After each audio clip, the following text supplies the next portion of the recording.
The past is like another planet, one we can never reach.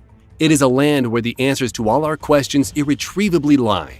But every now and then, the archaeologists of the world discover something cool that inches us closer to picking apart the mysteries of our planet and eventually solving the greatest conundrum of them all. What were our ancestors really like? When a broken piece of a human's upper jaw was found in Israel in late 2017, it totally dumbfounded experts. Until this discovery, all fossil records had suggested that our species first appeared in East Africa around about 200,000 years ago. This idea was completely subverted in June of 2017 when fossils found on the Jebel Irhoud site in Morocco looked to be about 350,000 years old, significantly pushing back the potential early origins of Homo sapiens and rewriting what we knew about the history of our own species. The Israeli upper jaw find complements the Moroccan discovery as studies show it is 180,000 years old, meaning Homo sapiens were also taking their early steps into Eurasia far earlier than we would have ever previously hypothesized. It seems humans were exploring the world and potentially conquering it far quicker than we could have known, and evidence of such conquering has turned up in the strangest of places. When an 8-year-old Swedish-American girl was playing in her local lake, she stumbled upon something her father initially mistook for nothing but a stick. However, both he and his daughter would soon realize it was something significantly more curious than that, and they had no idea how it had got there. There at the bottom of the Vidostern Lake in Tano Småland, young Sega Vanecek found a very real sword. Sadly, pulling a sword out of the water didn't grant her dominion over a kingdom like Arthur. Once her father realized she was wielding something far more dangerous than an average lump of wood, he quickly took it from her hands and reported it to the authorities. But how did it get there? They swiftly realized this wasn't exactly a modern blade that had been recently dumped. This was something far older. Donated to a local museum, staff member Mikael Mordström was quick to estimate that the blade may date all the way back to the 5th and 6th century AD, making it pre-Viking Age. Historians and archaeologists the world over were immediately fascinated with this once water-dwelling curiosity. These sorts of projects take time, which is something medieval archaeology expert Amit Rayem needed when trying to decipher the true meaning of the graffiti stone. Israeli researchers and Greek workers discovered something incredibly mysterious that has been hiding in plain sight for hundreds of years.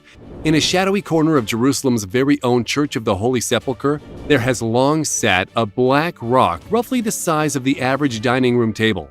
For years, this 2-ton block has been affectionately known as the graffiti stone because tourists have a tendency to scribble their own unique carvings into it. In 2017, a Greek team of architects and engineers were working on restoring the integrity of the church as it had been long in danger of collapse and, in doing so, used a crane to move the mysterious graffiti stone. The first time it had shifted in centuries. As it was being moved, Amit Rayem of the Israeli Antiques Authority, who had been tasked with monitoring the renovation, noticed particular intricate circular carvings in the limestone that had been previously shielded from view. There was no way a tourist had carved these strange circular patterns. Their origin was all the more mysterious.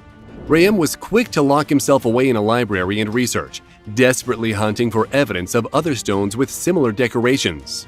After significant work, he found that the geometric patterns on the stone matched a style popular in Rome in the 12th century. The design on the stone was used to symbolize both temporal and spiritual power by the papacy, suggesting that it was no mere slab of rock and actually an ancient altar of significant spiritual value. In his studying, Rayem has come to the conclusion that it was used for mass until sudden fire consumed the church in around about 1808. The catastrophe destroyed the building, and in the rebuild, the altar wound up buried under a new floor. Archaeologists in 1969 began excavating and found the stone, later leaving it to the side where it sat for decades, presumed to be unimportant.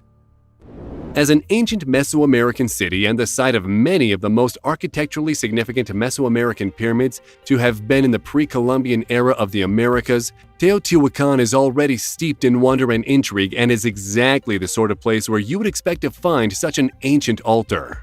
Home of the incredibly complex and iconic structure, the Pyramid of the Moon, You would think that the city had thrown everything it had to offer at us. But in 2018, archaeologists discovered Teotihuacan had yet more secrets when they confirmed the existence of a hidden tunnel in the city that had remained unknown for centuries. But why did the tunnel exist? What purpose did it serve? The tunnel leads to a previously unaccessed chamber buried deep underneath the aforementioned lunar pyramid. The purpose of the creepy room is unclear, but the more they have studied it, the more researchers have come to believe the chamber was possibly used for funerals, with the tunnel itself representing the route to the underworld. This idea of marching the body of the deceased down a pathway designed to symbolize such a concept was common among the Maya, Aztecs, and many other pre-Columbian societies. Safe passage to the other side is something that was sorely needed in the Western Roman city of Pompeii when, nearly 2,000 years ago, the deadly eruption of Mount Vesuvius unleashed a natural disaster unlike anything there had ever been before or since, claiming the lives of as many as 30,000 people. But as the lava flowed, clouds of ash blanketed the city and, in doing so, preserved the paintings on the walls of a newly discovered room by keeping out all water and life. In recent years, archaeologists have found said room and, in doing so, have seen what was painted on those walls. The mural in question is an epic shrine known as Lararium, a name given to artworks that honor household spirits. Such shrines were a common feature of Roman households, but most have fallen victim to the brutal touch of time or, in the case of those in Pompeii, been utterly destroyed. But the natural preservation process triggered by the ash means the Lararium in this one home are as bold, bright, and vibrant as they were back in their day. While Pompeii may be lost, a whole new city of some kind has been found. A September 2018 article for History.com revealed that the largest ever survey of a region from the Maya civilization revealed 60,000 structures in northern Guatemala that had previously been a secret. The structures include everything from houses to canals to farms, completely subverting the previously established assumption that this area was sparsely populated. Instead, there was an entire population up and running, as revealed by the plethora of crumbled buildings found buried beneath the dirt. For some, discovering an entire city is truly the holy grail of archaeology, and here it is. Others, however, would consider something more theologically themed the holy grail of archaeology. Israel is something of a treasure trove when it comes to mysteries, discoveries, and some of those are intriguing ancient art. Archaeologists from the University of Haifa stumbled upon a 1,500-year-old painting in the ruins of a farming village from the Byzantine era in southern Israel's Negev desert. It is a simplistic doodle, like something a child might do that you might put onto a fridge, but art historian Emma Mayan Fanar is convinced it is an artistic recreation of Jesus at his baptism looking down at us.